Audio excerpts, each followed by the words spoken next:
কুলিয়ারাতে পরপর ৬টি ঘরের কাঁদাতে আগুন নেভাতে দমকলের একটি ইঞ্জিন। বীরভূমের কুলিয়ারাতে পরপর ৬টি ঘরের কাঁদাতে আগুন লাগার ঘটনায় চাঞ্চল্য ছড়ালো ওই এলাকায়।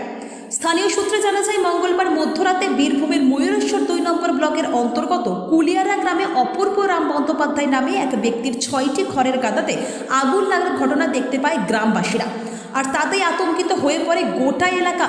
তারপর স্থানীয়দের চেষ্টায় প্রাথমিকভাবে আগুন নেভানোর কাজ শুরু করা হলেও পরবর্তীতে বুধবার সকালে সেই গ্রামে আসে দমকলের একটি ইঞ্জিন।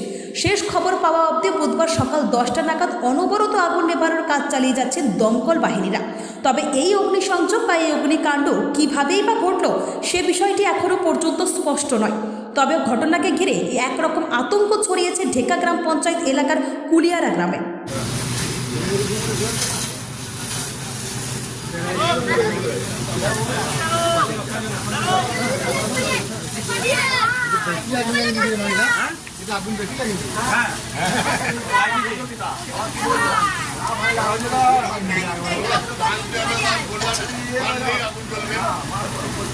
লাঠি নিয়ে এখানে লাঠি নিয়ে এসো, লাঠি নিয়ে এসো, লাঠিগুলো নিয়ে ভেঙে দিলে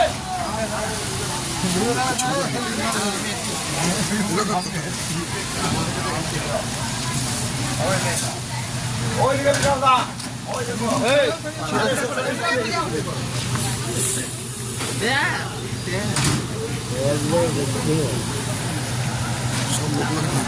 ভালো করে ছবি দে।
আমাকে ভিডিওটা পাঠিয়ে আমাকে নিউজ.com